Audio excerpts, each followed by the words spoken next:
ഞാൻ actually mic ഓണല്ലാതെ വിചാരിച്ച് തുടങ്ങിയതാണ്. എല്ലാവർക്കും നമസ്കാരം. റൈഫിൾ ക്ലബിന്റെ ടീം എല്ലാവരും ഉണ്ട്. ഞങ്ങളെല്ലാവരും കൂടി പടം കണ്ടു. ഞങ്ങൾക്ക് എല്ലാവർക്കും ഭയങ്കര ഇഷ്ടമായി. നിങ്ങൾക്ക് ഇഷ്ടമാവുമെന്ന് കരുതുന്നു. ഇനി എന്താണ്? അല്ല, ഞങ്ങൾക്ക് ഇഷ്ടപ്പെട്ടു. മുത്തപ്പന്റെ കളി നല്ലതാണ്. മുത്തപ്പനും കൂട്ടുകാരും കൂടെ പറഞ്ഞാൽ പോകില്ല, നാട്ടുകാരും കൂടെ ഇഷ്ടപ്പെട്ടല്ലോ. പക്ഷേ നമ്മുടെ ഫീഡ്ബാക്ക് വരുന്ന എല്ലാവർക്കും ഭയങ്കരമായിട്ട് ഇഷ്ടപ്പെട്ടു. ഒരുപാട് തിയേറ്ററിൽ നിന്ന് വിളിച്ചു, നമ്മുടെ സുഹൃത്തുക്കൾ വിളിച്ചു, സുഹൃത്തുക്കൾ അല്ലാത്ത ആൾക്കാരും ഗംഭീര സിനിമയാണെന്നാണ് പറയുന്നത്. പക്ഷെ ഇതിന്റെ എല്ലാ ക്രെഡിറ്റും എനിക്ക് തോന്നുന്നത് എൻ്റെ ഡയറക്ടർ, സ്ക്രിപ്റ്റ് റൈറ്റർ, എൻ്റെ സിനിമാറ്റോഗ്രാഫറായ സാധിക്കുന്നു. ഞങ്ങളൊക്കെ ഇങ്ങനെ മാത്രമല്ല, കുറേ ക്യാരക്ടേഴ്സ് ഉണ്ട് ആർട്ടിസ്റ്റായിട്ട്. ഇത് കറക്റ്റായിട്ട് ഒരു കാസ്റ്റിംഗ് ഏറ്റവും ഗംഭീരമായിട്ട് ചെയ്ത സിനിമയാണ്. എല്ലാവർക്കും പറ്റിയ കഥാപാത്രങ്ങൾ കൃത്യമായ അളവിൽ ഇത് ഗംഭീര സിനിമയാണ്. ഞാൻ കണ്ടിട്ടുള്ളൂ. ഇന്ന് തീർമാനം. എല്ലാവർക്കും നമസ്കാരം. റൈഫിൾ ക്ലബ്ബ് റിലീസായിരിക്കുകയാണ്. ഞങ്ങൾ കുറച്ച് പേരൊക്കെ പടം കണ്ടിട്ടുണ്ടെന്ന് കരുതുന്നു. ഞങ്ങൾക്ക് നല്ല എക്സ്പീരിയൻസ് ആയിരുന്നു. നല്ല അഭിപ്രായങ്ങളാണ് കിട്ടുന്നത്. എന്തെങ്കിലും ചോദിക്കുകയാണെങ്കിൽ ചോദിക്കാൻ തോന്നുന്നല്ലേ? എനിക്ക് ഈ സിനിമ കണ്ടപ്പോൾ പ്രത്യേകത ഇതിന്റെ മേക്കിംഗ് വളരെ മൂന്ന് ലൊക്കേഷന് അടിപൊളിയായിട്ട് തന്നെ മേക്ക് ചെയ്തിട്ടുണ്ട്.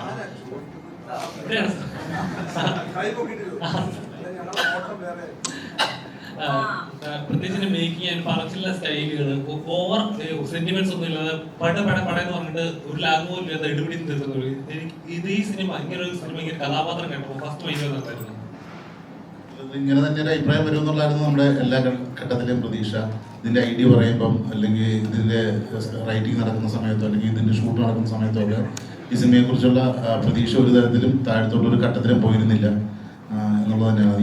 ഇന്ന് റിലീസായി ഈ പടം ഇങ്ങനെ ഒരു അഭിപ്രായം കേട്ടിരിക്കുമ്പോഴും അതുപോലെ തന്നെയാണ് തോന്നുന്നത്. ഭയങ്കര ഉറച്ച വിശ്വാസമായിരുന്നു ഈ വിഷയത്തിലും ഈ സിനിമയിലും.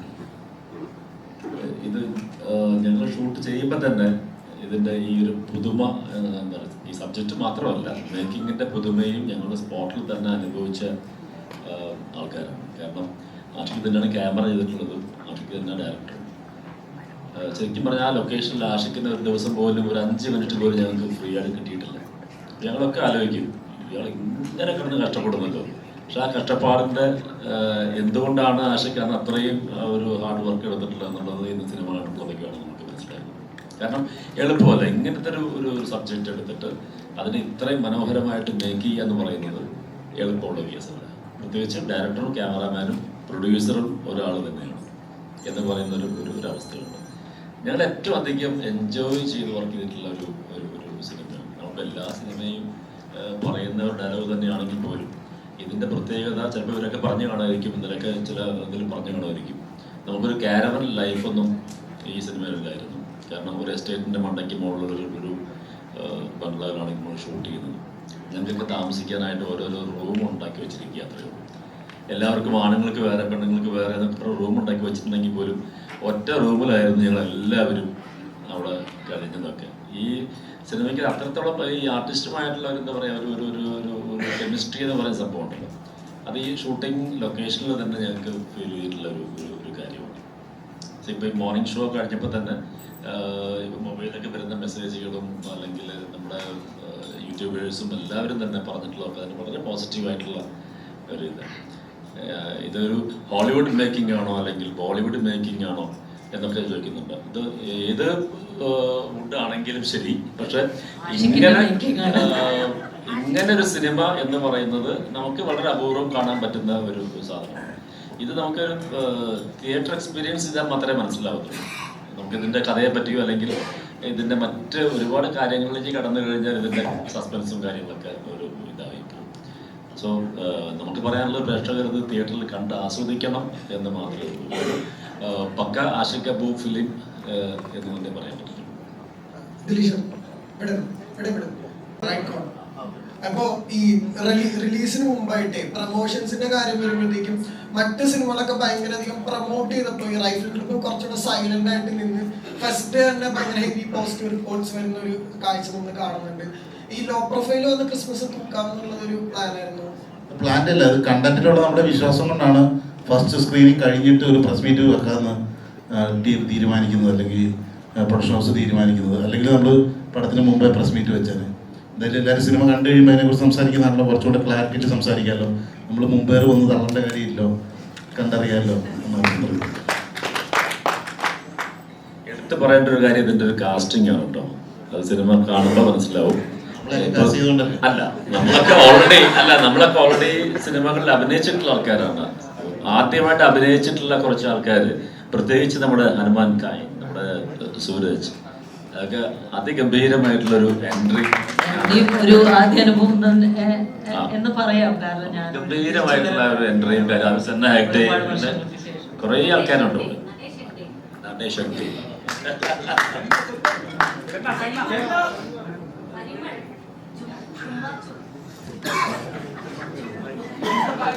Sooraj, what's your experience after watching?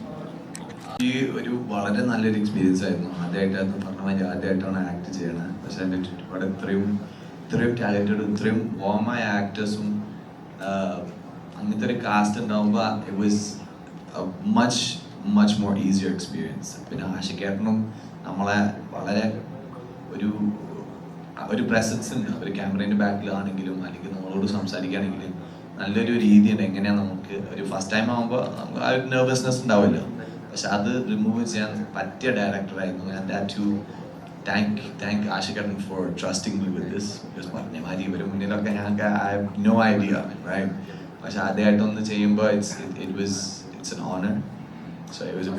അതൊക്കെ വെറുതെ കുറച്ച് വിനയമാണ്, കുറച്ച് വിനയം കൂട്ടി പറഞ്ഞതാണ്. അങ്ങനത്തെ ഒരു ഫീൽ ഞങ്ങൾക്ക് തോന്നിയിട്ടില്ല. സൂരജ് ഫസ്റ്റ് ഡേ തന്നെ അതിഗംഭീരമായിട്ട് പെർഫോം ചെയ്തിട്ടുള്ള സീൻസ് ആയിരുന്നു. ചെറുതായിട്ടൊന്ന് പേടിച്ചു. അതെ, സൂരജിന്റെ ഒരു പ്രിപ്പയർ ചെയ്യുന്ന ടെക്നിക്ക് തന്നെ നമ്മൾ ഞെട്ടിപ്പോയിട്ടുണ്ട്. ഇവൻ വന്നിട്ട് ഒരു 30 പുഷപ്പ് എടുക്കും ഷോർട്ടിന് മുമ്പ്. എന്നിട്ട് പോയിട്ടാ പുള്ളി സ്ട്രഗ്ലിംഗ് സീൻസ് ഒക്കെ അഭിനയിക്കുന്നത്. So it was passionate to watch him also. Very beautiful ആയിരുന്നു അത്. അല്ല, ഞാന് ഇതിന്റെ മുന്നേ ഞാൻ സ്റ്റേജിലാണ് യൂഷ്വലി പെർഫോം ചെയ്യല്. അപ്പൊ ആ സ്റ്റേജിൽ കയറുന്ന മുന്നേ നമ്മൾ സാധാരണ ഒരു 100 പുഷപ്പ് അടിച്ചിട്ടാണ് പോയില്ല. അപ്പൊ ഞാൻ ആ സെയിം ടെക്നീക്ക് ഇവിടെ യൂസ് ചെയ്യാനായിരുന്നു മനസ്സിലുണ്ടായത്. പിന്നെ അതും നമ്മൾ സീൻ എന്ന് പറഞ്ഞാൽ നമ്മൾ വെടി കൊള്ളുന്ന സീനായിരുന്നു. അപ്പൊ ഞാൻ അങ്ങനെ കുറച്ച് പമ്പാവട്ടെ എന്ന് വിചാരിച്ചിട്ട് അതെ അത് എണ്ണാൻ വേണ്ടിട്ട് എന്നെ നിർത്തുമായിരുന്നു. സോൾബി ചേച്ചി പ്ലീസ് കം ആൻഡ് കൗണ്ട്. ഞാനാണെങ്കിൽ പേടിച്ചു വിറച്ചു മോനെ സുരേഷ് അല്ല ഹനുമാൻ കൈൻ്റെ ഒക്കെ ആണല്ലോ ഇവൻ. അപ്പോ പോയി എങ്ങനെ എണ്ണി അങ്ങനെ വാമാക്കിട്ട് നോക്കുമോ എന്നൊക്കെ പറഞ്ഞിട്ടല്ലേ. ഇവരെ കോൺഫിഡൻസ് ഒക്കെ ഉണ്ടായിട്ടാണ് നമുക്കൊന്ന് ചെയ്യാൻ പറ്റിയത്. Like it was really fun. It was a beautiful time and yeah. അതന്നെ. ഇപ്പം കാണുന്ന പോലെ ഈ ഒരു ക്ലബിനെ മുഴുവൻ നീക്കുന്ന ഒരു വലിയൊരു കാർണറുടെ ഒരു സ്ഥാനം ഉണ്ടല്ലോ. പോയ കൂട്ടുപുല്ലെന്ന് പറയുന്നത് തോക്കിട്ട് ഒരു ആറ്റിറ്റ്യൂഡ് ഉണ്ടല്ലോ. ശരിക്കും ഇങ്ങനെ ഒരു കഥ കേട്ടപ്പോൾ അങ്ങോട്ട് കഥാപാത്രം എത്രത്തോളം ഡീപ്പാന്ന് തോന്നി? ഇല്ല, ഇതിനകത്ത് എൻ്റെ കഥാപാത്രത്തിൻ്റെ എൻ്റെ വലിയ മിടുക്കൊന്നുമല്ല. ഞാൻ ഇപ്പോൾ പറഞ്ഞില്ലേ, ഇത് ആഷിക് കപൂറിൻ്റെ സിനിമയാണ്. ഞാൻ കുറേ നാളായിട്ട് അഭിനയിക്കുന്ന ആളാണ്. ഈ ക്യാരക്ടറിൻ്റെ എന്നെ പോസ്റ്റ് ചെയ്തിരിക്കുന്നത് എനിക്ക് നടക്കാൻ പോലും സമയമില്ലല്ലോ. ഇരിപ്പല്ലേ, ഒരു കസേര ചെയ്തുകൊണ്ട് നടൻ എന്ത് ചെയ്യാൻ പറ്റും? എനിക്കൊന്നും ചെയ്യാൻ പറ്റില്ല അവിടെ. അദ്ദേഹമാണ് എന്നെ ഇതിനകത്ത് എന്തെങ്കിലും ഞാൻ ചെയ്തിട്ടുണ്ടെങ്കിൽ ആഷിക് കപൂറാണ്. സത്യത്തിൽ അത് കുട്ടേട്ടൻ്റെ അടവായിരുന്നു. കാരണം കസേരയിൽ മാത്രം ഇരിക്കുമ്പോൾ ബാക്കി ചെല്ലണ്ട, അല്ലെങ്കിൽ ഞാൻ ഓടിച്ചെന്ന് വെടിവെക്കേണ്ടി വരും, കൊള്ളേണ്ടി വരും, വീഴേണ്ടി വരും. ഇത് കസേരയാകുമ്പോൾ ഒരു ലിമിറ്റ് ഉണ്ടല്ലോ, ആരെങ്കിലും തള്ളിക്കൊണ്ടുപോയിക്കോളും. അല്ല, അങ്ങനെ സന്തോഷമുണ്ട് കേട്ടോ. 32 ദിവസത്തോളം ഞാൻ സിനിമയിൽ അഭിനയിച്ചു. ചിലപ്പോൾ എനിക്ക് ഒരു ഷോട്ടൊക്കെ ഒരു ദിവസം. അപ്പം ഞങ്ങൾക്ക് പക്ഷേ എനിക്കൊരു വിഷമമില്ല. എന്താ വെച്ചാൽ എല്ലാവരും കൂടി മുറിക്കാത്തിരിക്കും. ഇതങ്ങോട്ട് തള്ളുക, കളിയാക്കുക, കൊല്ലുക, ഇതൊക്കെ എന്നെ എനിക്ക് വെളുപ്പിന് 2:30 മണിക്ക് ഒരു ഷോട്ട് വരും. ഞാൻ രാവിലെ മേക്കപ്പ് ചെയ്യും, മേക്കപ്പ് ഇടാതിരിക്കും. അപ്പൊ 2:30 മണിക്കാണ്. അപ്പൊ ചിലപ്പം എനിക്ക് നേരത്തെ ഷോട്ട് വരും. ഈ സുരഭിയൊക്കെ പോയി ആഷിക്കിനോട് പറയും, വെയിറ്റ് ചെയ്യും, പുള്ളി ഉറങ്ങുക, കുറച്ച് കഴിഞ്ഞ് എടുത്താലും മതി, പുള്ളി ഉറങ്ങിക്കോട്ടെ എന്ന്. അപ്പൊ പിന്നെ ആഷിക്കും വിചാരിക്കാൻ ഉറങ്ങിക്കോട്ടെ എന്ന്. അപ്പൊ ലാസ്റ്റ് ഷോട്ട് എനിക്ക് എടുക്കും 2:30 മണിക്ക്. അപ്പൊ ഇവരൊക്കെ സുഖമായിട്ട് ബാക്കി ഷോട്ടൊക്കെ കഴിഞ്ഞിട്ട് പോകും. അങ്ങനെ 2:30 കൂട്ടുന്ന പേര് കിട്ടി എനിക്ക്. ഞാൻ ഇവിടെ 10 ദിവസം കഴിഞ്ഞപ്പോ ചേട്ടൻ 2 മണിയാകുമ്പോഴേ റെഡി ആവുള്ളൂ. 2:30 വിളിക്കുള്ളൂ. അയ്യോ അല്ല നോണ പറയുന്നത് രാവിലെ ഞാൻ റെഡിയാകും. പക്ഷെ ഇവരൊക്കെ പിള്ളേരല്ല. ഇപ്പൊ ഞാനിപ്പോ ഇവരെന്ത് പറഞ്ഞാലും സമ്മതിച്ചു കൊടുക്കും. ഞാൻ അവിടെ കാർന്നവര് 40-42 വർഷമായിട്ട് സിനിമയില്.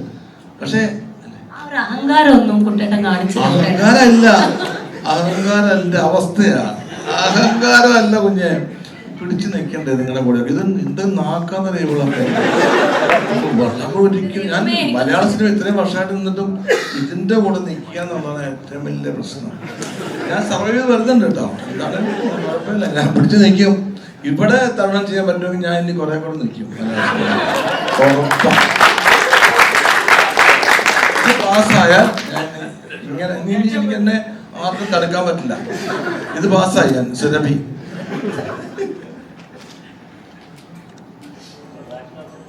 സിനിമയിൽ ഇത്രയും സ്ത്രീകൾ ഒരുമിച്ച് ആക്ഷനിലേക്ക് ഇറങ്ങുന്ന ഒരു മലയാള ചിത്രം കൂടി ആയിരിക്കാം. എങ്ങനെ ഉണ്ടായിരുന്നു അങ്ങനത്തെ ഒരു മാസ് ഡയലോഗ് പറഞ്ഞിട്ട് ചെയ്യുന്ന സമയത്ത്? ശരിക്കും എൻ്റെ ഒരു തിരിച്ചുവരവായിട്ട് ഈ പടമാണ് ഞാൻ കാണുന്നത്. അപ്പൊ അത്രയും ഒരു കുറച്ച് ചെറിയ ചെറിയ ഡയലോഗ് ഉണ്ടെങ്കിലും അതൊരു മാസ്, എന്താ പറയുക, പഞ്ച് ഡയലോഗായിട്ടാണ് എനിക്ക് തോന്നിയത്. വളരെ ഇഷ്ടമായി എനിക്ക് ആ ഡയലോഗ്. പിന്നെ ആഷിഖ് കപൂർ സംവിധാനം ചെയ്യുന്ന പടമാണല്ലോ, നമ്മള് പിന്നെ എല്ലാവരും പറഞ്ഞു തന്നിട്ട് നമ്മൾ അഭിനയിച്ചു എന്നുള്ളൂ. Yes yes. ഇന്ന് മോർണിംഗ് ഷോ കഴിഞ്ഞപ്പോഴത്തേക്കും വന്ന കുറേ കോളുകളിൽ അധികം ആൾക്കാർ പറഞ്ഞ സംഭവമാണ് ഇതിൻ്റെ ഡയലോഗ്സ് എന്ന് പറയുന്നത്.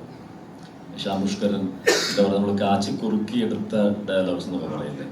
അതിൽ ഒരുപാട് വലിച്ചു പോയ ഡയലോഗ്സും കാര്യങ്ങളൊന്നും ഇല്ല. പക്ഷെ ഉള്ള ഡയലോഗ്സിനുള്ള കണ്ടന്റ് ഭയങ്കര രസകരമായിട്ടുള്ള സംഭവമാണ്. നെക്സ്റ്റ് ദർശന, ഞങ്ങളുടെ സിനിമയുടെ കുഞ്ഞോള്.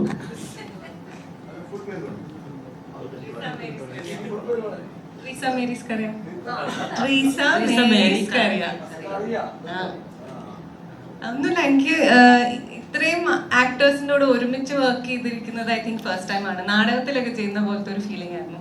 സോ എല്ലാവരും ഇതേ പറഞ്ഞ പോലെ എല്ലാവരുമായിട്ട് ഇന്ററാക്ട് ചെയ്യാൻ കുറേ ദിവസങ്ങളുണ്ടായിരുന്നു.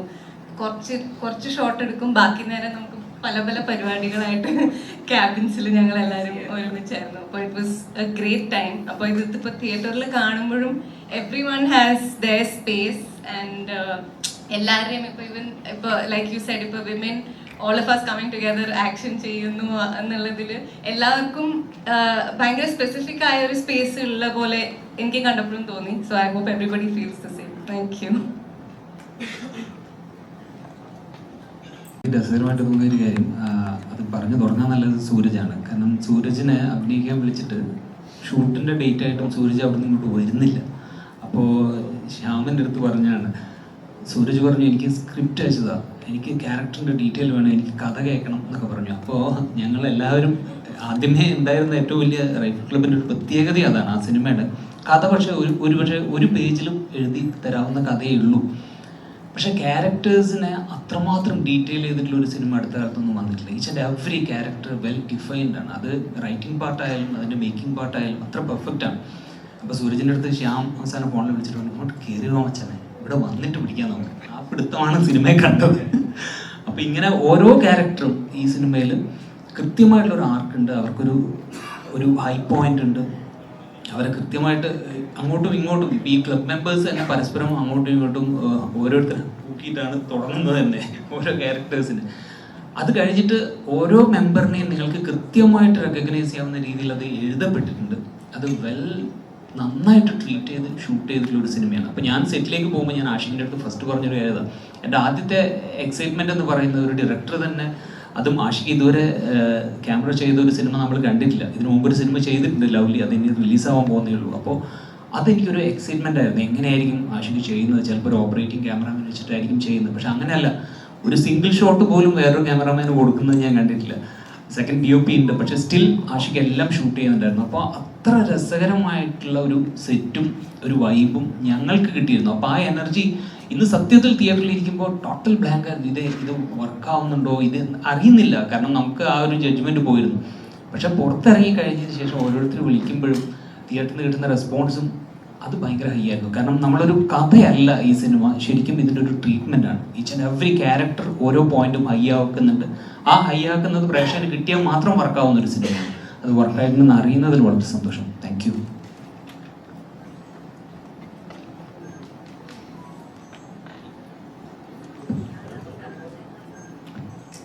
ഒരുപാട് സന്തോഷം ഇങ്ങനെ റൈഫിൾ ക്ലബിൽ ആഷിഖിൻ്റെ ഈ പടത്തിൽ എനിക്കും പാർട്ടിസിപ്പേറ്റ് ചെയ്യാൻ പറ്റിയതിൽ ഒരുപാട് സന്തോഷം. ആഷിഖിൻ്റെ പടങ്ങളൊക്കെ മിക്കവാറും പല പല ജോണറിലുള്ള പടങ്ങളായിരിക്കും, അല്ലെങ്കിൽ ഒരു കംഫർട്ട് സോണിലൊന്നും കയറി ഇരിക്കുന്ന ഒരു പ്രകൃതമല്ലെന്നാണ് എനിക്ക് തോന്നിയിരിക്കുന്നത് അദ്ദേഹത്തിൻ്റെ ഫിലിമോഗ്രാഫി കണ്ടിട്ട്. സോ അദ്ദേഹത്തിൻ്റെ പുതിയൊരു പടം, ആ പുതിയൊരു എക്സ്പെരിമെൻറ്റിൽ എനിക്കും ഒരു ഭാഗമാകാൻ കഴിഞ്ഞാൽ ഒരുപാട് സന്തോഷം. അതുപോലെ തന്നെ എനിക്ക് ഈ സിനിമയിൽ കണ്ടപ്പോൾ വളരെ സന്തോഷം തോന്നി. എന്നേക്കാളൊക്കെ ഉപരി ഇവിടെ ഇരിക്കുന്ന എല്ലാവരും എന്നേക്കാൾ സീനിയേഴ്സ് ആയിരിക്കണം. പക്ഷേ അഭിനയത്തിലായാലും ടെക്നീഷ്യൻസ് ഉണ്ട്, അഭിനേതാക്കളുണ്ട്, എല്ലാവരും ഉണ്ട്. കുട്ടികളെ പോലുള്ള ആൾക്കാരൊക്കെ നന്നായിട്ടുണ്ടാന്ന് പറഞ്ഞപ്പോൾ സത്യത്തിൽ എനിക്ക് ഒരുപാട് ഒരുപാട് ഒരുപാട് സന്തോഷം തോന്നി. എനിവേ ഈ ഗ്രൂപ്പിൻ്റെ കൂടെ എസ്പെഷ്യലി മൈ സൂസൻ ഒരുപാട് സന്തോഷം.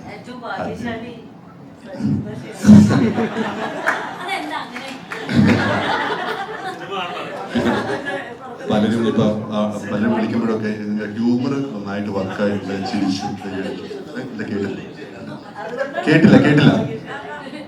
കേട്ടില്ല ചോദിച്ചു. ഷൂട്ട് ചെയ്തു, പകുതി ഉള്ള കാരണം കൂടുതൽ ഭാഗ്യശാലി. ഞങ്ങളുടെ ഗുരുനാഥൻ എന്ന് പറയുന്നത് സത്യത്തിൽ അന്ന് ഞങ്ങളുടെ മെയിൻ ഗുരുനാഥയായിട്ടുള്ള ദർശന അവിടെ ഉണ്ടായിരുന്നില്ല. പക്ഷെ വിഷ്ണു അഗസ്ത്യ അത് ഏറ്റെടുത്തു, അതിനു വേണ്ടിയിട്ടുള്ള നേതൃത്വമൊക്കെ നൽകിയെങ്കിലും അല്ലേ, അവർ പടം കണ്ടിട്ടുണ്ടായിരിക്കും അല്ലേ? എന്തായിരുന്നു അത്?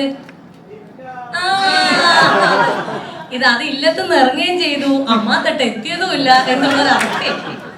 അപ്പൊ അതില് സജീവൻ ചേട്ടന് വളരെയധികം വിഷമമുണ്ട്.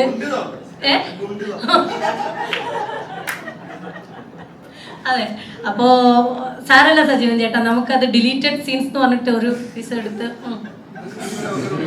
അതെ നമുക്ക് ഇനിയും പോരല്ലേ, മതിയായില്ലല്ലേ? അത് അടുത്ത പാർട്ടിൽ കുറച്ചും കൂടി ഉണ്ടാവുമെന്ന് നമുക്ക് പ്രതീക്ഷിക്കാം. സെക്കൻഡ് പാർട്ടില് ഓണത്തിനല്ലേ?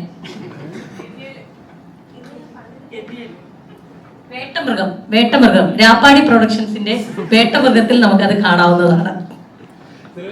ശരിക്കും ആക്ഷൻ സീൻസ് ഒക്കെ നമ്മൾ കണ്ടു. അപ്പോൾ ഈ തോക്കുകൾ യൂസ് ചെയ്യുന്നതൊക്കെ, ഇതൊക്കെ സീൻസ് ഒക്കെ ചെയ്യുന്ന സമയത്ത് നമുക്ക് ഒരു ആക്ടർ എന്ന നിലയിൽ ഇതൊക്കെ ചെയ്യുന്ന സമയത്ത് ഏതെങ്കിലും ഒരു പോയിന്റ് ശരിക്കും തോക്കിട്ട് നമ്മൾ പൊട്ടിക്കാനെന്ന് തോന്നുന്നുണ്ടോ? എന്റെ മോനെ, അത് കറക്റ്റ് ശരിക്കും ഉള്ള തോക്കാ. അത് ഒറിജിനൽ തോക്ക്, ഒറിജിനൽ ആയിട്ട് പൊട്ടിച്ചതാണ് ഞങ്ങള്. അത് പൊട്ടിച്ച്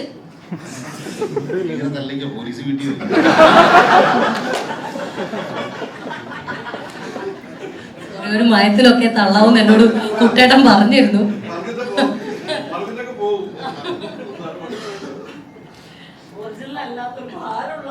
അതെ അതെ, ഒരു 5 കിലോ 6 കിലോ ഉണ്ട് ഓരോ തോക്കും.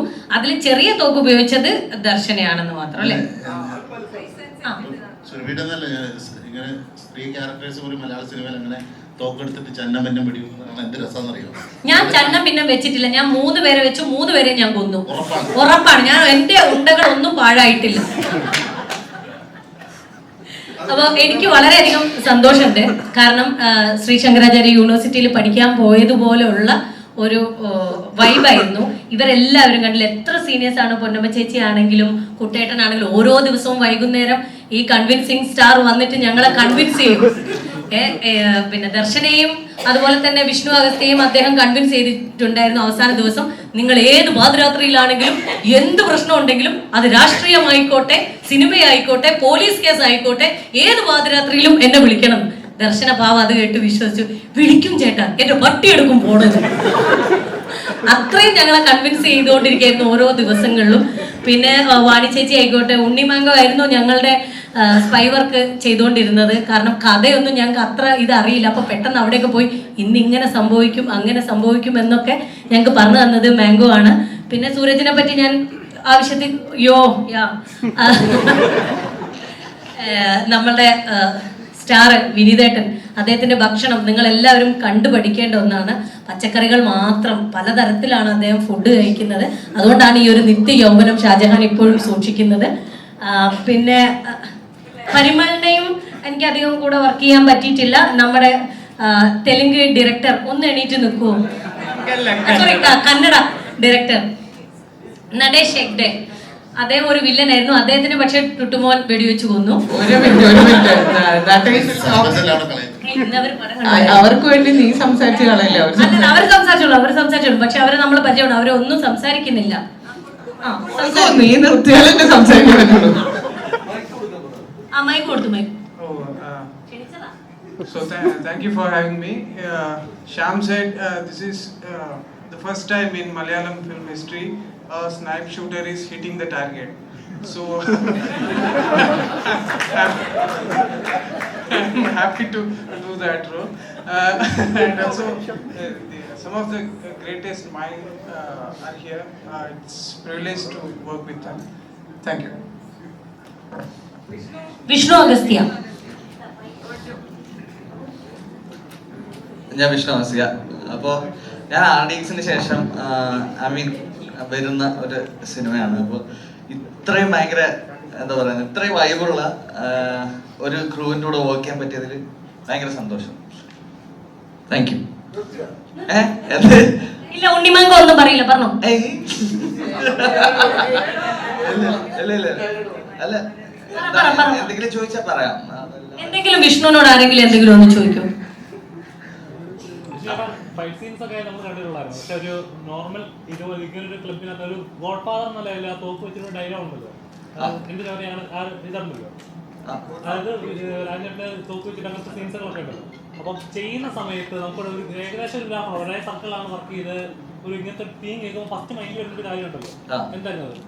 അല്ല, ഞാൻ ആദ്യത്തെ ദിവസം, അതായത് നേരത്തെ പറഞ്ഞല്ലോ, അതായത് ഇത് ഈ സിനിമ ഇങ്ങനെ നമ്മൾ അഭിനയിക്കുമ്പോൾ ഇതിങ്ങനെ ആയിരിക്കും, അടുത്ത് ഇങ്ങനെ ആയിരിക്കും എന്നുള്ള സംഭവത്തേക്കാളും കുറച്ചും കൂടെ റൈറ്റ്. ഞാൻ ശ്യാമേട്ടൻ്റെ അടുത്ത് ഫസ്റ്റ് ദിവസം ചെന്നിട്ട് പറഞ്ഞു, ശ്യാമേട്ട നീ പേടിയാ, എന്താ പരിപാടികൾ എന്നൊക്കെ ഒന്നുകൂടെ ഒന്ന് പറഞ്ഞില്ലേ. അപ്പം ശ്യാമേട്ട എന്നോട് പറഞ്ഞെന്ന് വെച്ചാൽ, എടാ നീ 50% ഈ ക്യാരക്ടർ ചെയ്താൽ മതി, ബാക്കി 50% ഞാനാണ് ചെയ്യുന്നത്. അപ്പം നമ്മൾ രണ്ടുപേരോടാണ് ഈ ക്യാരക്ടർ ചെയ്യുന്നത്. ഞാൻ പറഞ്ഞു ഓക്കെ, സന്തോഷം. അങ്ങനെ എനിക്ക് തോന്നിയെന്ന് വെച്ച് കഴിഞ്ഞാൽ നമുക്ക് ഏകദേശം ഏറ്റവും അവസാനത്തിലേക്കൊക്കെ എത്തുമ്പോഴായിരിക്കും അതിങ്ങനെ നമ്മൾ കണ്ടെത്തി പോവാണ്. നമ്മൾ നേരത്തെ എല്ലാം ഡിസൈഡ് ചെയ്തിട്ട് അങ്ങ് അഭിനയിക്കുന്നതല്ല, ഫിലിം മേക്കറിന് വേണ്ടിയാണ് അഭിനയിക്കുന്നത്. അപ്പം അദ്ദേഹം ഓക്കെ പറയുമ്പോൾ അതിനെ ലീവ് ചെയ്തിട്ട് ഇന്നിപ്പോൾ നിങ്ങളൊക്കെ തിയേറ്ററിൽ നിന്ന് കണ്ട പോലെ ഞാൻ സിനിമ കണ്ടു, എനിക്ക് വർക്കായി. Thank you bro.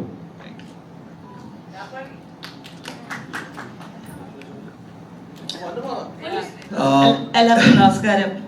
Hello, Niyas. ഒരു ക്ലാഷ് ഉണ്ട്. നിയാസ് പറയട്ടെ, പൊന്നൂസിന് കുറച്ചധികം പറയാനുണ്ട്. ഞാൻ ഒരുപാട് നാളായിട്ട് ആഗ്രഹിക്കുന്ന ഒരു കാര്യമായിരുന്നു ആഷിക്കപ്പെട്ട പടത്തിൽ അഭിനയിക്കണം എന്നുള്ളത്. എനിക്ക് വളരെ സർപ്രൈസിങ് ആയിട്ടാണ് എനിക്ക് കോൾ വന്നു കഴിഞ്ഞപ്പോഴത്തേക്ക് പിന്നെ ഈ ക്യാരക്ടർ പറയുമ്പം ഞാനിങ്ങനെ ആലോചിക്കുന്നത് എന്തുകൊണ്ട് ഈ ക്യാരക്ടർ ഇങ്ങനെ വന്ന് എന്ന്. ഞാൻ ഇതിനകത്ത് മറ്റുള്ള ക്യാരക്ടേഴ്സിന്റെ പേര് പറയപ്പെട്ട വിനീത് ഞാനും ഇതിൽ ബ്രദേഴ്സാന്ന് പറയുമ്പോഴത്തേക്ക് എനിക്ക് മനസ്സിലായി ഞങ്ങൾ രണ്ടുപേരും ഓൾമോസ്റ്റ് ലുക്ക് അലൈക്ക് എന്നുള്ള രീതിയിൽ ആണ് എന്നെ അതിൽ സെലക്ട് ചെയ്തത്. അതെ. പിന്നെ ഞങ്ങളുടെ ക്യാരക്ടർ എന്ന് പറഞ്ഞാൽ കണ്ണൂർ, കാസർഗോഡ് ആ ഒരു സൈഡിലുള്ള രണ്ട് ബ്രദേഴ്സ് എന്നുള്ളൊരു ക്യാരക്ടർ എന്നുള്ള നിലയിൽ എന്നെ എടുക്കുകയും സർപ്രൈസിംഗ്ലി ഞാൻ ഈ ക്യാരക്ടർ ചെയ്യുമ്പം ഞാനൊരു ഒരു ക്യാരക്ടർ ചെയ്യുന്നു എന്നുള്ളത്. പക്ഷെ ഞാൻ മൂവി കണ്ടപ്പം എനിക്ക് മനസ്സിലായി ത്രൂ ഔട്ട് ഇവരുടെ എല്ലാവരുടെയും കൂടെ ആ സിനിമയിലൊരു എനിക്ക് നല്ലൊരു ക്യാരക്ടർ കിട്ടിയെന്നുള്ളതും ഈ മൂവി ഇത്രയും ഒരു ലെവലിൽ ഇങ്ങനെ ക്ലിക്കായതും ഒക്കെ എവ്രിവൺസ് എഫേർട്ട്, ആക്ടേഴ്സിൻ്റെ എഫേർട്ട് ആൻഡ് മെയിൻലി ഇതിൽ ആഷിക് കപൂറിൻ്റെ ക്യാമറയും ആഷിക് കപൂർ ഡയറക്റ്റ് ചെയ്ത രീതിയും പിന്നെ ഷ്യാമും മറ്റുള്ളവരൊക്കെ എഴുതിയ ആ സ്ക്രിപ്റ്റിൻ്റെയും അതിൻ്റെ ഡയലോഗ്സൊക്കെ സൂപ്പർബായിരുന്നു. And the results from everywhere is so fantastic. എല്ലാവർക്കും ഈ പടത്തെക്കുറിച്ചൊരു ഹൈ എൻഡ് അഭിപ്രായമാണ്. And we hope it will go beyond the level. And thanks for having us. എല്ലാവർക്കും നമസ്കാരം. ഇതിപ്പോൾ നിയാസ് പറഞ്ഞ പോലെ എന്നെ ഈ പടത്തിലോട്ട് ആഷിഖാണ് വിളിക്കുന്നത്. എനിക്ക് വളരെയധികം ആഗ്രഹമുണ്ടായിരുന്നു ആഷിഖിൻ്റെ കൂടെ ശ്യാം പുഷ്കറിൻ്റെ സ്ക്രിപ്റ്റിലും ദിലീഷ് പോത്തിൻ്റെ കൂടെയൊക്കെ ഒന്ന് അഭിനയിക്കണമെന്നുള്ളത്. അത് എന്തായാലും ഒരു 10-40 ദിവസം ഞങ്ങളെല്ലാം ഒരുമിച്ച് ഒരു കുടുംബം പോലെ ഞങ്ങളവിടെ അത് ഈ പടം പൂർത്തിയായി. വളരെ ത്രില്ലിലായി ഇങ്ങനെയിരിക്കുമായിരുന്നു ഈ പടം ഒന്ന് ഇറങ്ങിയിട്ടൊന്ന് കാണാൻ വേണ്ടി. കാരണം ഞാനും ഇങ്ങനെയുള്ള ഒരു വേഷത്തിന് മുമ്പുള്ള പടങ്ങളൊന്നും ചെയ്തിട്ടില്ല. അപ്പോൾ അതും എനിക്കൊരു വെറൈറ്റി ആയിട്ട് ഫീൽ ചെയ്തു. എന്തായാലും ഞാൻ ആഷിഖിനോടും ആ ക്രൂവിനോടുമാണ് ഒരുപാട് താങ്ക്സ് പറയുന്നത്. ഈ പടം എല്ലാവരും കണ്ടിട്ടില്ലെങ്കിൽ പ്രേക്ഷകരെല്ലാവരും തിയേറ്ററിൽ പോയി പടം കാണണം. ഈ പടം ഒരു വമ്പിച്ച വിജയമാക്കി നിങ്ങളെല്ലാം തീർക്കണം. Thank you so much. Senna Hegde, തിങ്കളാഴ്ച നിശ്ചയത്തിന്റെ ഡയറക്ടറായിട്ടുള്ള Senna Hegde.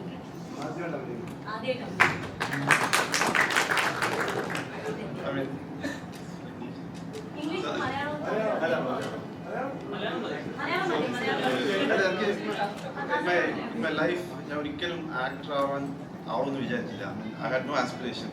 Even today like ഈ പടം കഴിഞ്ഞിട്ട് ചോദിച്ചാൽ ഇല്ല ഞാൻ ആക്ടർ ആവുന്നതാണ്. So I think the casting director call me. അപ്പൊ ഞാൻ വിചാരിച്ചു, സാധാരണ എനിക്ക് ഇങ്ങനത്തെ കോൾ വരാറുണ്ട്. ഞാൻ സിനിമയിൽ കാസർഗോഡ് ഞാൻ most of my movies are based there. So വേറെ ഏതെങ്കിലും നടന്മാരുടെ നമ്പർ വല്ല ചോദിച്ചിട്ട് വിളിച്ചെന്ന് വിചാരിച്ചു. സോ വെൻ ഹി സെഡ് ഞാനാണ് ആക്ട് ചെയ്യണമെന്ന് പറയുമ്പോൾ ഞാൻ ഇങ്ങനെ കളിയാക്കി 2-3 ദിവസം വിളിച്ചു കൂട്ടി. ഞാൻ താല്പര്യമില്ല എന്ന് പറഞ്ഞു. പിന്നെ ദെൻ ഹി സ്റ്റാർട്ടഡ്. അപ്പോൾ ഇത് മൊത്തം കാസ്റ്റ് ഒന്നും പറഞ്ഞില്ല, 1-2 ആൾക്കാരുടെ പേര് മാത്രം പറഞ്ഞു. Then he started dropping names. Appuram then the greedy side of my mind started working. So basically I'm here because of greed.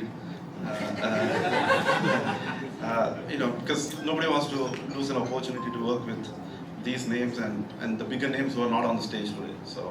So yeah, I mean, ഞാനൊരു 4 ദിവസത്തേക്ക് വന്നിട്ട് എന്നെ വിളിച്ചത് ഇവിടെ for the shoot. Yeah, so I met Vishnu will tell the story. First ദിവസം വന്നിട്ട് സെനബ്രു അതേപോലെ പറഞ്ഞു, ഞാനിവിടെ ഉണ്ടെന്നുള്ള കാര്യം പറയണ്ട, നാളെ ആദ്യത്തെ ഷൂട്ട് വെച്ചിട്ട് മിക്കവാറും ഞാൻ പോകും. അപ്പൊ അതുകൊണ്ട് ഞാനിവിടെ ഉണ്ടെന്നും ഞാൻ ഈ സിനിമയിൽ അഭിനയിക്കുന്നതും താൻ ആരോടും പറയുന്നത്. ഞാൻ ഒരിക്കലും ഇല്ല.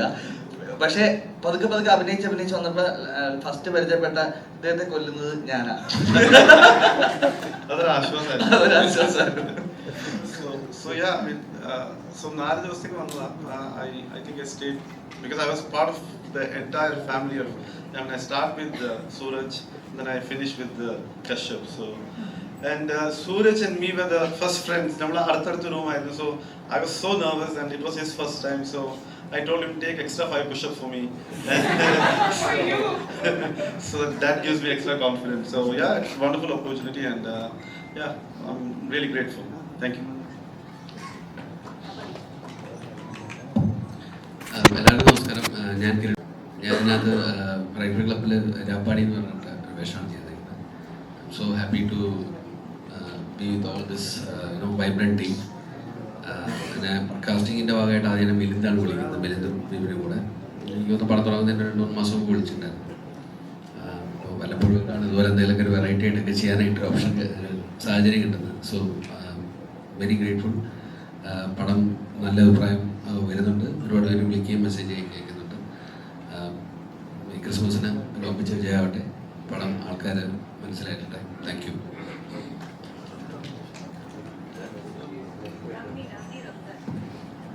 ഹായ്, എല്ലാവർക്കും നമസ്കാരം. First of all thank you so much. അതിപ്പോൾ ഒരുപാട് സ്റ്റേജിൽ പെർഫോം ചെയ്തിട്ടുണ്ടെങ്കിലും ഈ സ്റ്റേജിൽ നിൽക്കുമ്പോൾ കുറച്ച് പേടി കൂടുതലാണ്. കാരണം as an actor first stage ആയിരിക്കണം ഇങ്ങനെ. ആൻഡ് ഈ സിനിമയിൽ ആക്ച്വലി എന്നെ കാസ്റ്റ് ചെയ്തതും മിലിന്ദ് എന്ന് പറയുന്ന കാസ്റ്റിംഗ് ഡയറക്ടറാണ്. First of all thanks to him. പുള്ളിയാണ് ആദ്യം ഓഡീഷൻ ചെയ്തതും അതിനുശേഷം ആഷിഖേട്ടൻ എന്നെ സെലക്ട് ചെയ്യുകയും ചെയ്തത്. അത് കഴിഞ്ഞ് ഈ സിനിമയിലേക്ക് വരുമ്പോൾ ഞാൻ കൂടുതൽ സിനിമയുടെ സ്ക്രിപ്റ്റ് ആയിരുന്നു ആദ്യമേ കേട്ടത്. അതിൻ്റെ കാസ്റ്റ് ആരാണെന്നോ അല്ലെങ്കിൽ ആരാണ് അഭിനയിക്കുന്നതെന്നോ ഒന്നും എനിക്കറിയില്ലായിരുന്നു. അതിനുശേഷമാണ് ഇത്രയും സൂപ്പർ സീനിയർ ആക്ടേഴ്സും എക്സ്പീരിയൻസ്ഡ് ആയിട്ടുള്ളവരൊക്കെയാണ് കൂടെ ചെയ്യുന്നത് മനസ്സിലാക്കിയത്. സോ അതെല്ലാം കഴിഞ്ഞ് ഞാൻ വിചാരിച്ചു എവിടെയെങ്കിലും ചെറിയൊരു തല കാണുമായിരിക്കും എന്ന് വിചാരിച്ചാണ് ഞാൻ ഈ പടം ചെയ്യുന്നത്. പക്ഷേ റിസൾട്ട് വന്നപ്പോൾ ഐ എം സോ ഹാപ്പി. നേരത്തെ ഇവിടെ ഉള്ളവർ പറഞ്ഞ പോലെ തന്നെ എല്ലാവർക്കും കൃത്യമായിട്ടുള്ള ക്യാരക്ടേഴ്സ് കൊടുത്ത പോലെ എനിക്കും കൃത്യമായിട്ട് ആഷിഖേട്ടനും ശ്യാമേട്ടനും എല്ലാവരും കൂടി കൃത്യമായിട്ടൊരു ക്യാരക്ടർ തന്നിട്ടുണ്ട്. Thank you so much. പിന്നെ ഇപ്പോഴും റെസ്പോൺസ് കിട്ടിക്കൊണ്ടിരിക്കുകയാണ്. Thank you so much. എല്ലാവർക്കും നമസ്കാരം. ഞാൻ നവനി. ഇതിനകത്ത് നാദിയ എന്ന് പറഞ്ഞിട്ടൊരു ക്യാരക്ടർ കിട്ടിയിട്ടുണ്ട്. പിന്നെ ഒരു ഡാൻസ് ചെയ്യാനുള്ളൊരു ഭാഗ്യം ഇതിനകത്ത് കിട്ടിയിട്ടുണ്ട്. എനിക്ക് ഒരുപാടധികം സന്തോഷമുണ്ട്. എന്നെ ഇതിനകത്ത് കാസ്റ്റ് ചെയ്തിരിക്കുന്ന കാസ്റ്റിംഗ് ഡയറക്ടർ ബിലിനാണ്. എനിക്ക് മൂന്ന് ദിവസം മുമ്പായിരുന്നു കോള് വരുന്നത് ഷൂട്ട് തുടങ്ങുന്നതിന്. വിളിച്ചിട്ട് ഓക്കെ ആഷിഖ് കപൂർ സാറിൻ്റെ മൂവിയാണ്, വിത്തിൻ 3 days പൂജ തുടങ്ങും, ഷൂട്ട് തുടങ്ങും, അങ്ങനെയായിരുന്നു. അപ്പം ഞാൻ ഈച്ച് ഡേ ഷൂട്ടിങ് ഇങ്ങനെ കഴിഞ്ഞു പോകുമ്പോഴായിരുന്നു എനിക്ക് എൻ്റെ ക്യാരക്ടറിനെ പറ്റിയും ഈ മൂവിനെ പറ്റിയൊക്കെ കൂടുതൽ ഞാനും പഠിച്ചുകൊണ്ടിരുന്നത്. പിന്നെ ഒരുപാടധികം സന്തോഷമുണ്ട് ഇത്രയും വലിയ ആക്ടേഴ്സിൻ്റെ കൂടെ എനിക്ക് സ്ക്രീൻ ഷെയർ ചെയ്യാൻ പറ്റി. ഇതുപോലത്തെ ഒരു ഓപ്പർച്യൂണിറ്റി കിട്ടിയത് എല്ലാവർക്കും പടം ഇഷ്ടമാവുമെന്ന് ഞാൻ പ്രതീക്ഷിക്കുന്നു. Thank you so much.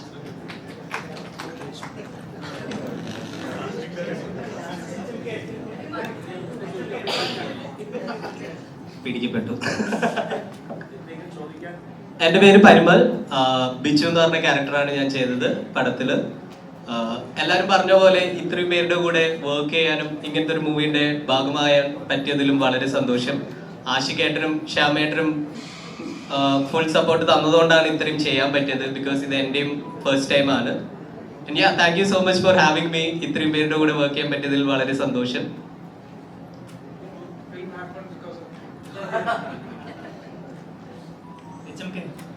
ഇവിടെ എല്ലാവരും പറഞ്ഞപ്പോൾ ഒരു കാര്യം, ഞങ്ങളെ ഈ കാട്ടിൽ പോയൊരു ഇതുണ്ട്. പുഷ്പ മൂവി ഷൂട്ട് ചെയ്ത ഫോറസ്റ്റിലാണ് ഞങ്ങൾ ഹണ്ടിങ്ങിന് പോകുന്ന സീൻ എടുത്തിരിക്കുന്നത്. അതൊരു ഡിഫറെൻറ്റ് എക്സ്പീരിയൻസ് ആയിരുന്നു. ഞങ്ങളൊരു എനിക്കൊന്ന് കുറഞ്ഞൊരു ഓൾമോസ്റ്റ് ഒരു 4-5 days ഉണ്ടായിരുന്നു അവിടെ, 3 or 4 days. പക്ഷേ ദാറ്റ് വാസ് ഓസം എന്ന് പറയല് പോയവർക്കൊക്കെ അറിയാം. അവിടെ ഞങ്ങൾ പോയി താമസിച്ചതും കടുവയൊക്കെ ഉണ്ടായിരുന്നു. നിങ്ങളില്ലായിരുന്നു ഏറ്റവും ഭയങ്കര എക്സ്പീരിയൻസ് ആയിരുന്നു. പ്രത്യേകിച്ച് സുരഭി ഇല്ലാത്തതുകൊണ്ട് ഇവിടെ സമാധാനം ഉണ്ടായിരുന്നു. അതായിരുന്നു ഏറ്റവും വലിയ റിലീഫ്. ദിലീഷ് ചോദിച്ചാൽ പറയും ഏറ്റവും നല്ല റിലീഫ് ഉണ്ടായിരുന്നു. ഞങ്ങൾ അവിടുന്ന് താമസിച്ചത് അവിടെ സാധാരണ ചെറിയ ചെറിയ ലോഡ്ജ് പോലത്തെ റൂംസ് ഒക്കെയാണ്. എന്നിട്ട് എല്ലാവരും അവിടെ we all enjoyed like anything. ഒരു 3-4 days ഞങ്ങൾ എൻജോയ് ചെയ്തു. അതൊരു ഞാൻ അനുഭവിച്ച ഇത്രയും നാള് ഞാൻ സിനിമയിൽ അഭിനയിച്ചതിൽ ഏറ്റവും നല്ലൊരു എക്സ്പീരിയൻസ് ആയിരുന്നു. രാജമന്ത്രി സാറിന്റെ പേര്.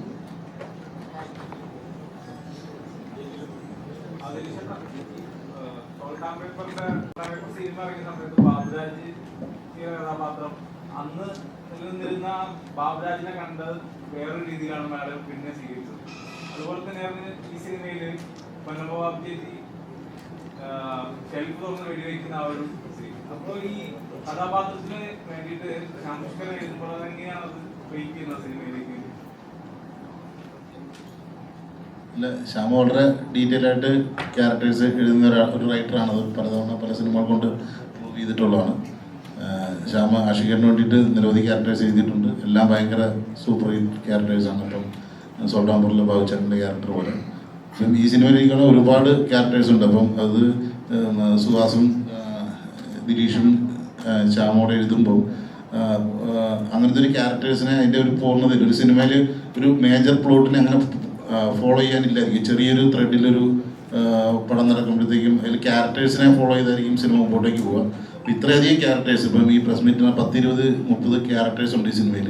അത്രയും ക്യാരക്ടേഴ്സിനെ എല്ലാവരെയും ഒരു 2 മണിക്കൂറിനുള്ളിൽ കിട്ടുക, അതിനെ കൃത്യമായിട്ട് ഫോളോ ചെയ്യാൻ പറ്റുക എന്നുള്ളത് അങ്ങനത്തെ ഒരു റൈറ്റിംഗ് ഭയങ്കര ആവശ്യമാണ്.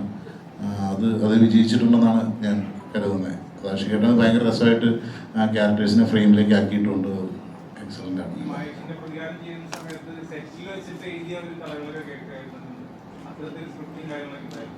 അല്ല, സ്ക്രിപ്റ്റ് ഓൾറെഡി എഴുതിയിട്ടുണ്ടാവും ഉറപ്പായിട്ട്. ഇത് കുറേ നാളിരുന്ന് അവർ വർക്ക് ചെയ്തിട്ടുണ്ട്.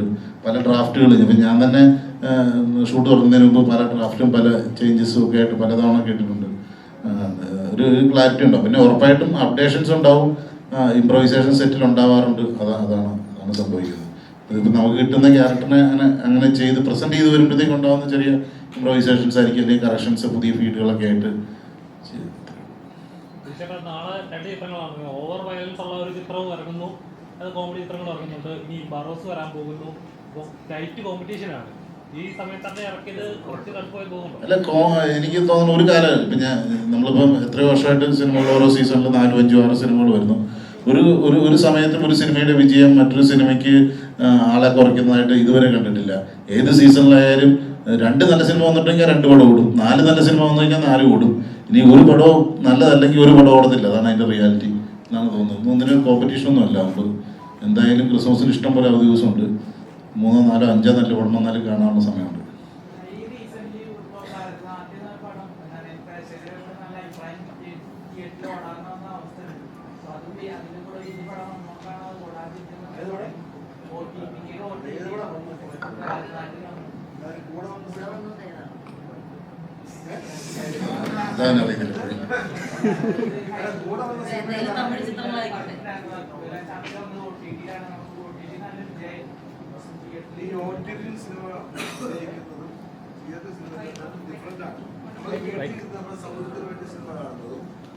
വീട്ടിൽ നിന്ന് നമ്മളെ സുഹൃത്ത് പകുതി കണ്ടിട്ട് അവിടെ പോയിട്ട് കാപ്പ് കുടിച്ചിട്ട് വന്ന് വീണ്ടും ബാക്കി കാണാം.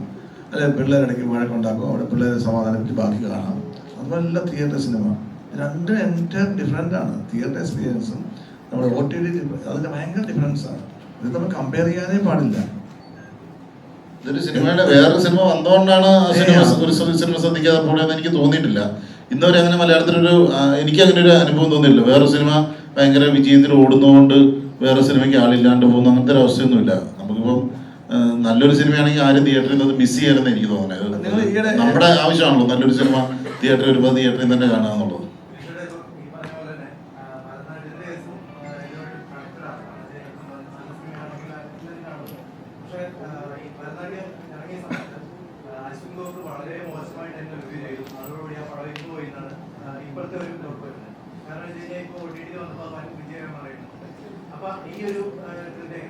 ഞാനതിനെ അങ്ങനെ കാണുന്നില്ല. എൻ്റെ അഭിപ്രായം അതല്ല.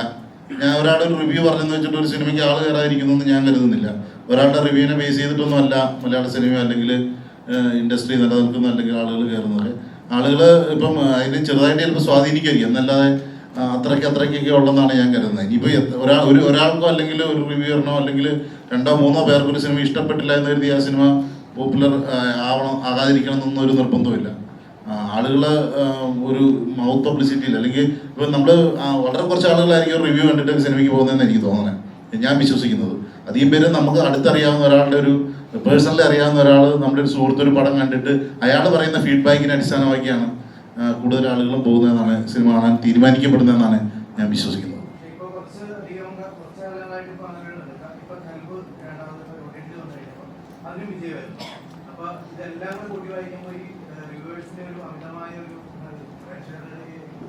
ഞാൻ വിശ്വസിക്കുന്നില്ല. എൻ്റെ അഭിപ്രായം അതല്ല. ഞാൻ റിവ്യൂ അല്ലെങ്കിൽ ഒരാളൊരു സിനിമയെ കുറിച്ച് നല്ലത് പറഞ്ഞെന്ന് വെച്ചിട്ട് ആരും കാണാനും പോകത്തില്ല.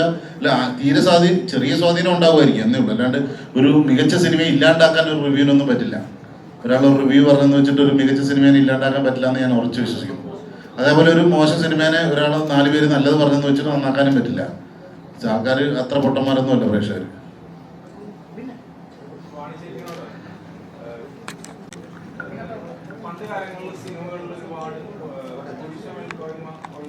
ഡയലോഗ്സും കാര്യങ്ങളൊക്കെ ഉണ്ടായിരുന്നു. ശ്രീകഥാപാത്രങ്ങൾക്കെതിരെ തന്നെ ഒരുപാട് മാനസികത ഒരു കഥാപാത്രം തന്നെ പിന്നീട് അങ്ങോട്ട് പ്രേക്ഷകർ അതിനെ ഗ്ലോറിഫൈ ചെയ്യുകയുണ്ടായി. അന്നത്തെ സിനിമയെ ഇന്നത്തെ സിനിമയെ സംബന്ധിച്ച് സ്ത്രീകൾക്ക് കൊടുക്കുന്ന പ്രാധാന്യം എത്രത്തോളമാണ് എഴുത്തിലും സംവിധാനത്തിലും ചിത്രത്തിലും സ്ത്രീ അല്ല, അങ്ങനെയൊന്നുമല്ല. സ്ത്രീ കഥാപാത്രങ്ങൾ വരണം എന്നാണ് പറയുന്നത്. അന്നും ഇന്നും എന്നും ഉണ്ടാവണം എന്ന് തന്നെയാണ് പറയുന്നത്. സ്ത്രീകൾക്ക് പ്രാധാന്യമുള്ള കഥാപാത്രങ്ങൾ ഉണ്ടാക്കണം എന്നാണ് പറയുന്നത്. പക്ഷെ അതിനൊരു വ്യത്യാസമായിരിക്കും ഈ പടം തീർച്ചയായിട്ടും. ഈ സിനിമ പുരുഷ കഥാപാത്രങ്ങളെക്കാളും കൂടുതൽ ഹീറോയിസം ഇത് സ്ത്രീ കഥാപാത്രങ്ങളാണ്. പൊന്നമ്മ ഒറ്റ വെടിയെ വെക്കുന്നുണ്ട്. പക്ഷെ ബാക്കിയുള്ളവർ എത്ര വെടി വെച്ചിട്ട് ഒരു കാര്യമില്ല, 1.5 വെടിയത്. അപ്പൊ ഇവിടെ എല്ലാ സ്ത്രീ കഥാപാത്രങ്ങളും അതിനകത്ത് എല്ലാവരും ഭയങ്കര ഹീറോയിക് ആയിട്ടുള്ള ഒരു ഫീൽ ഉണ്ടാകുന്നുണ്ട്. സ്ത്രീ എന്ന് പറഞ്ഞാൽ മാറ്റി നിർത്തേണ്ട കാര്യമേ ഇല്ല. ഈ സിനിമ ഒരിക്കലും അങ്ങനെയല്ല. വെറുതെ പറയുകയാണ് സ്ത്രീ പുരുഷൻ എന്നൊക്കെ പറഞ്ഞാൽ സിനിമയിൽ അങ്ങനെയില്ല. അല്ല, ആരും മനഃപൂർവ്വം സ്ത്രീകളെ താഴ്ത്തി കാണിക്കാൻ വേണ്ടി പങ്കെടുക്കുന്നതല്ലോ. ഒരു കഥ ചെയ്യുമ്പോൾ കഥയ്ക്കനുസരിച്ചുള്ള കഥാപാത്രങ്ങൾ വരുന്നതല്ലേ. അപ്പോൾ ഈ സിനിമ കണ്ടാൽ നിങ്ങൾക്ക് എല്ലാവർക്കും അറിയാം എത്രത്തോളമാണ് സ്ത്രീകൾക്ക് ഇമ്പോർട്ടൻസ് എന്നുള്ള എല്ലാവർക്കും അറിയാം.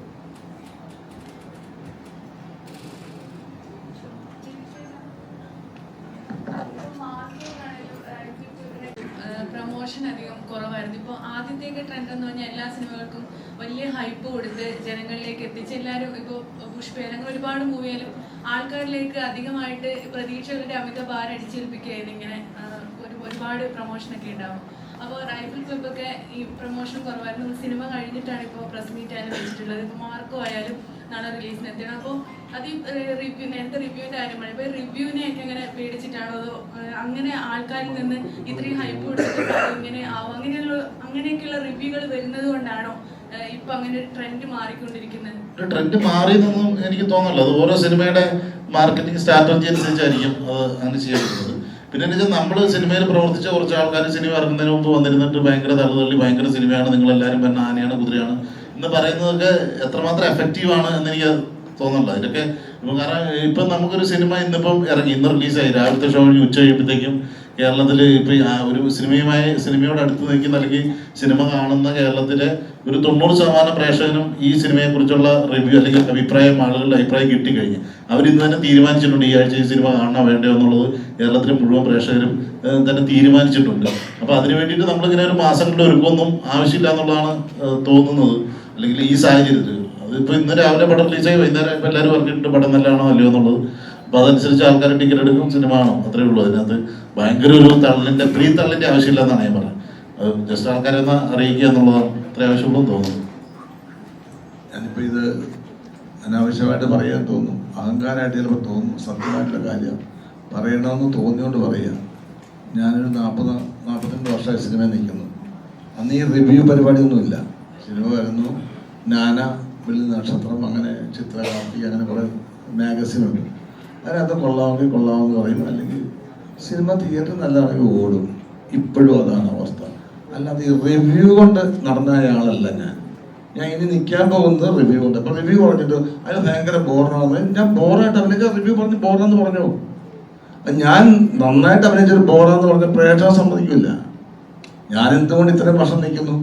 പ്രേക്ഷകന് ഇഷ്ടമുള്ളതുകൊണ്ടാണ്. അല്ലാതെ ഒരുത്തൻ അവിടെ നിന്നുകൊണ്ട് അയാൾ ഭയങ്കര ബോറാന്ന് വേഷം കെട്ടിട്ട് പറഞ്ഞുകൊണ്ട് ഞാൻ മോശമാകില്ല. It's A fact. ഇയാൾ എങ്ങനെയുണ്ട്, ഇയാളുടെ സിനിമ എങ്ങനെയുണ്ട്, പ്രേക്ഷകനാണ് തീരുമാനിക്കുന്നത്. അല്ലാതെ ഏതെങ്കിലും ഒരുത്തനെ അതിരുന്നോട്ട് പറഞ്ഞു കഴിഞ്ഞാൽ അതാണ് അംഗീകരിക്കേണ്ടത്. അത് വളരെ ബാലിശമായ ചോദ്യമാണ്, ബാലിശമായ വിശ്വാസമാണ്. നിങ്ങളെ ഒരാൾ പറഞ്ഞു കഴിഞ്ഞാൽ സിനിമ പൊളിക്കാമെന്ന് ഒരിക്കലും നടക്കില്ല. കലാകാരൻ അവൻ സൃഷ്ടിക്കുന്ന കലാരൂപം പ്രേക്ഷകൻ ഇഷ്ടപ്പെട്ടാൽ ഡെഫിനറ്റായിട്ട് നന്നായിരിക്കും. ഇഷ്ടപ്പെട്ടാൽ മോശമാണെങ്കിൽ പറഞ്ഞോളൂ. പക്ഷെ ഒരാൾ പറഞ്ഞിട്ട് അത് മോശമെന്ന് പറഞ്ഞാൽ ഒരിക്കലും ഓടാതിരിക്കില്ല, പ്രേക്ഷകൻ ഇഷ്ടപ്പെടാതിരിക്കില്ല. അതിൻ്റെ ഏറ്റവും വലിയ തെളിവാണ് ഞാൻ ഇത്രയും വർഷമായിട്ട് സിനിമ നിൽക്കുന്നു. ഞാൻ നായകനായിട്ടുണ്ട്, സഹനടനായിട്ടുണ്ട്, വില്ലനായിട്ടുണ്ട്, ഗുണ്ടായിട്ടുണ്ട്, ഒരുപാട് കാലഘട്ടങ്ങൾ കടന്നു വന്നയാളാണ്. അപ്പം ഇന്ന് ഞാൻ നടന്ന ആളല്ല. അതുകൊണ്ട് ഞാൻ പറയുകയാണ്, എൻ്റെ എക്സ്പീരിയൻസ് ആയിട്ട് പറയുന്നത്, ആരും മോശക്കാരനായിട്ട് പറയുകയല്ല. ഇതുകൊണ്ടാണ് സിനിമ ഓടുന്നതെന്ന് ആരും വിശ്വസിക്കേണ്ട. നല്ലത് പറഞ്ഞാൽ നല്ലതാണ്, അത് കുറച്ചും കൂടെ ഭംഗിയായിട്ട് ചെയ്യുന്നതാണ് ഭംഗി എല്ലാവർക്കും. അല്ലാതെ ആരും മോശക്കാരനായിട്ട് പറഞ്ഞത് എന്ത് കാര്യം. പിന്നെ വ്യൂവേഴ്സ് കുറെ ഉണ്ടാവുമായിരിക്കും, അതിനുവേണ്ടി പറയുന്നതായിരിക്കാം. പക്ഷേ നല്ലതായിട്ട് നല്ല സിനിമയെപ്പറ്റി നല്ല വിമർശനം ഉണ്ടാകുന്നതാണ് പറയുന്ന ആളിന് നല്ലത്, പ്രേക്ഷകന് നല്ലത്, സമൂഹത്തിന് നല്ലത്. ഇപ്പം മലയാള സിനിമയിൽ തന്നെ ഒരുപാട് സീനിയർ ആക്ടേഴ്സിൽ ഒരാളാണ് താങ്കൾ. എനിക്ക് തോന്നുന്നു മമ്മൂക്ക രഞ്ജിത്തേട്ടൻ താങ്കൾ ഇപ്പോൾ ചെയ്യുന്ന കഥാപാത്രങ്ങൾ ഒന്നിനൊന്നും ഡിഫറെന്റ് ആയിട്ട് എപ്പോഴും ഞെട്ടിച്ചുകൊണ്ടിരിക്കുകയാണ്. ഞാൻ ഞെട്ടിക്കുന്നൊന്നുമില്ല, പ്ലീസ് അങ്ങനെയൊന്നും പറയും. ഓരോ കഥാപാത്രം നല്ലത് വന്നാൽ ഞാൻ ചെയ്യുന്നു. ചിലപ്പോൾ എന്നെ കൊണ്ട് നല്ലതായിട്ട് ചെയ്യാൻ പറ്റും, എനിക്ക് ചെയ്യാൻ പറ്റുന്ന. അപ്പം എന്നെ ഇതിനകത്ത് ആശിക്കാതെ വിളിച്ചു. ഞാൻ എൻ്റെ സത്യം പറയാം, എനിക്ക് ഒരിക്കലും പറ്റാത്ത പരിപാടി പ്രണയരംഗം. എനിക്ക് അറിയാൻ മേല കേട്ടോ, സത്യം. എന്റെ പ്രണയം ഇങ്ങനെ അല്ലല്ല, എനിക്ക് പ്രണയമുണ്ടോ? പിന്നെ എന്നോടുള്ള പ്രണയം അത് വേറെ, അത് പറയാൻ പുറത്ത് പറയാൻ കൊള്ളില്ല.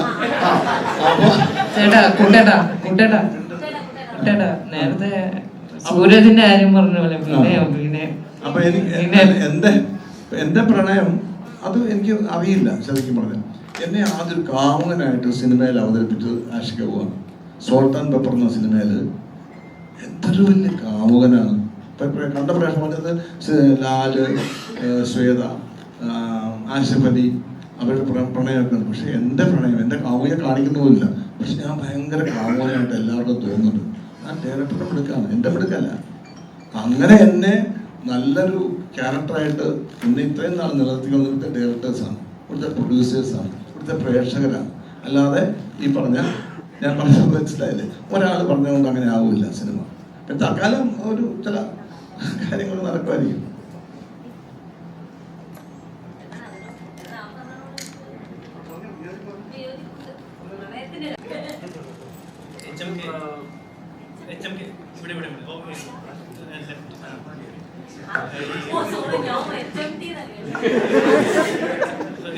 ഒന്ന് കൈ പോകുക. ബിഗ് ഡോഗ്സ് ഇറങ്ങുന്നതിന് മുന്നെയാണ് റൈഫിൾ ക്ലബ്ബിൽ ഇന്നാവുന്നത്. സോ ആക്ടിങ് ചെയ്യുമ്പോൾ ഇത് കണ്ടിന്യൂ ചെയ്യണമെന്ന് തോന്നിയിരുന്നു. അല്ലെങ്കിൽ അതേപോലെ ബിഗ് ഡോഗ്സിന് ശേഷം ഇപ്പോൾ ഈ പറയുന്ന പോലെ ഒരു ഗ്ലോബൽ റെക്കഗ്നേഷൻ കിട്ടി. സോ അതിനുശേഷം ഈ പറയുന്ന പോലെ ആക്ടിങ്ങിൽ എത്രത്തോളം ഇമ്പോർട്ടൻസ് ആണ് ഇനി കൊടുക്കാൻ പ്ലാൻ ചെയ്യുന്നത്? Good question. നമ്മള് ഫസ്റ്റ് ലവ് മ്യൂസിക്കാണ്. That's most important for me, right? അതും ഞാൻ ഈ പ്രോജക്റ്റ് ചെയ്യണ മുന്നേ തന്നെ അത് ആശിക്കാരനോട് പറഞ്ഞതായിരുന്നു. This is something that is important to me. പക്ഷേ ഈ ഒരു എക്സ്പീരിയൻസ് ഉണ്ടായതുകൊണ്ട് I was able to see എങ്ങനെയുണ്ട് and how much I actually enjoyed it, right? It could be because of the cast, it could be because of the director and everything, but also personally എനിക്ക് ഈ experience എനിക്ക് കിട്ടിയതുകൊണ്ടാണ് എനിക്ക് ശരിക്കും കാണാൻ പറ്റിയത് എങ്ങനെയാണ്. ഇപ്പം നമ്മൾ ഇതുവരെ ഒരു മ്യൂസിക് വീഡിയോ ഒക്കെ ഷൂട്ട് ചെയ്യുമ്പോൾ it's very different experience, right? This is entirely different experience also, but അതിൻ്റെ സിമിലാരിറ്റീസ് ഉണ്ട് ബിക്കോസ് രണ്ടും ആർട്ടാണല്ലോ. ബോത്ത് ആർ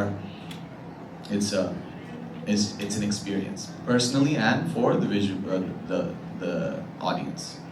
അപ്പോൾ അതുകൊണ്ട് ഓൾവേസ് മ്യൂസിക്കിൻ്റെ ഫസ്റ്റ് ലവ് ആവും. പക്ഷെ അത് let's see whatever happens, right? എനിക്ക് അങ്ങനെ ഒരു പ്ലാൻ വെച്ചിട്ടല്ലേ ഞാൻ ഇതിലേക്ക് വന്നത്. പാട്ടാണെങ്കിലും എന്താണെങ്കിലും because it's just I do what I can get to do and I enjoy doing it and I'm going to try my best. So role കിട്ടാണെങ്കിലും or if I see something that I enjoy or even if I want to try something out, I'll try. But whatever it is, അങ്ങനെ ഒരു plan വെച്ചിട്ടല്ല. Let's see. Thank you, brother.